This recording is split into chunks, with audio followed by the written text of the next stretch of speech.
What's going on, everybody? What is going on? It's your boy Craig Simmons. It's Gaming TV, and I'm back with another video. Yes, I am. I'm back. And man, what do we got to talk about? It's fitting. I'm on my PlayStation, doing a video on the PlayStation.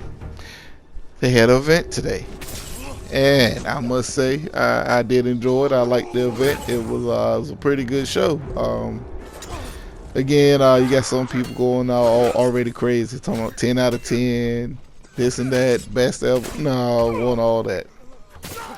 It was a good show, though. They had a lot of filler stuff, a lot of games that, like, unlike on Xbox with Game Pass, I try them out, but some of the games they showed, a lot of cartoony little games, little smaller games, or whatever the case may be. Probably won't get a chance to play them on the PlayStation side because I'm not gonna spend money on that. Just didn't interest me enough to do it. But PS Plus, they give them away. I try them out definitely. But they did have at least to me had 4 games that stood out. These are the 4 games I'm gonna talk about. To me, I say they are Knights of the Old Republic. I didn't play it on the OG Xbox One, but I know that was the OG Xbox. Let's say that, the OG. But I know that was a big game. It was a lot of gamers I see post about it, talk about it. That was a big game for them. And even though for me personally, not so much, and I do like Star Wars. Am I into the lore down and know every gritty detail? No, but I do enjoy Star Wars. But Knights of the Old Republic, the reason why it caught my attention because that's a game that a lot of people have been asking Microsoft to overhaul for Xbox One and now also for the Xbox Series consoles, and it seems like Sony beat them to the punch. I don't know what they got going on, how they did it, but that's it's kind of like that's a shock that Sony was able to get that and Xbox didn't lock it down. I get it not being exclusive, being Disney, how they work, but still, nevertheless, for it going to PlayStation first, I give it that's a good pick. But still coming to Xbox, still coming to PC. So if you can wait, you still want to play it on your preferred place. If it's Xbox or PC, wait. But if you can't wait, hey, pick up a PlayStation. Do what you got to do. Now, moving on. The game Spearmint Eve, whatever that was, the one with the girls running around. It looked like Bayonetta. Gave us some Bayonetta vibes. Hack and slash, Devil May Cry. Got me a little interested. I want to see a little more, but it looked good.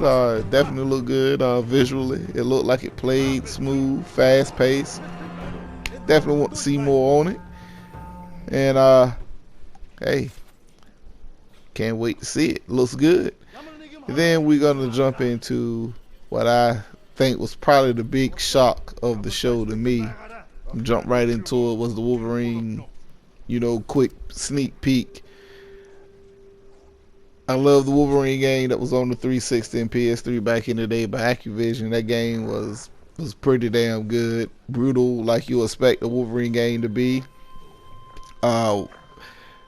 Combat, bloody, violent. Wolverine healing up, unlocking the different suits. The X-Force suit, the blue and yellow suit. It was a good game, man. Insomniac right now, the way they've been firing, man, with Spider-Man and then Miles Morales, the DLC to Spider-Man, that's been Insomniac's been knocking these superhero games down. And my only question is, how did Microsoft let this go, man? Another superhero game, man. Don't get me wrong, it ain't the be all end all. I'm not gonna say doom and gloom for Xbox like a lot of people trying to say. It just sucks because I feel certain games should be everywhere, and you basing games off comic book characters, stuff like that. I don't think it should be locked down to one platform. But guess what I gotta do? I gotta get a PlayStation to play it on. Hopefully it comes to PS4, but if it's not one of those games coming over, then might just have to get a PS5 eventually, which I do plan on getting anyway. I ain't even sound like I never plan on getting a PS5, but like I said, I'm not in a rush, and this game don't have a release date, so I don't see it coming out in the near future. But nevertheless, that was probably my big shock of the night, or the show anyway, a Wolverine game, let alone exclusive, made by Insomniac. And Insomniac, man, that might just that's the only sleeper hit studio to me. Spider-Man's been good, like I said, and now they got Wolverine. Let's see what they're gonna do. The little sneak peek trailer look good. That's all I can say. I'm hyped. Good show so far. Then we're gonna jump on into it. Right after that, Spider-Man 2. Okay, I'm in. Let's go. Ready for go for another round with the web swinging.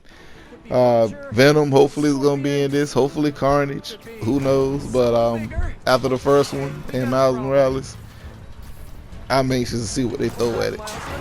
Like I said, Insomniac might be probably the best purchase Sony got, or did, or made, or whatever. But that's another game that I gotta say, it's making me dust off the old PlayStation. Getting ready. And then we're gonna jump right into it. What we knew was there. We just had to see the footage. God of War. God of War Ragnarok. Man. That's all I can say. God of War is one of the main reasons why I keep a PlayStation. God of War and Uncharted. Wish we would have saw maybe a little sneak peek at another Uncharted game, but I don't know. That still might be being held close to the chest. Who knows? But God of War Ragnarok look good. Ready to jump back into it, man. Play it again. Play another God of War adventure. See what we're gonna go through now. Is he gonna fight Thor this time? Is he gonna go at Odin? We don't know, but it's coming. So I'm excited. I'm ready. Let's do it. So the show was good, man. I don't know what to say about it. The show was good. Was it a 10 out of 10 like a lot of people were saying? Is it the death of Xbox like people were trying to say? No, far from it.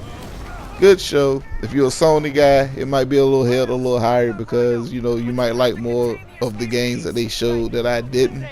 But as far as just somebody as a gamer looking in, this ain't my place where I love to play all the time, but they got some titles that make me turn the console on. It was a good show.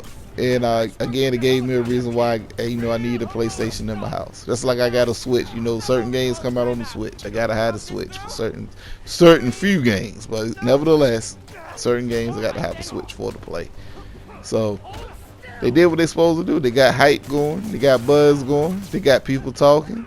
And as you see on Twitter, people talking. That's what it's supposed to do. Ultimately, at the end of the day. So I'm gonna give the show, if I had to give it a score, I'm gonna say 3.5 out of 5. You know, I don't like doing the 10 or the 100 scale. 3.5 out of 5. Good, solid show. Showed a lot of games. Minimum talking, which is what we all agree on.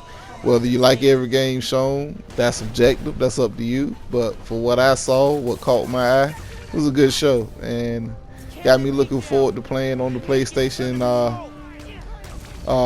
in the later years. Right now, like I said, Horizon Zero Dawn is the next big game coming out. I wasn't a big fan of the first one. Not really excited for the second one.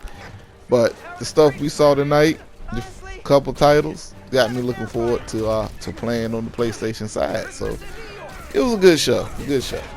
Great show, not so much, but good show. And I'm gonna leave it at that. Take it how you want to take it. I'm a fanboy. Call it what you want. I'm a hating.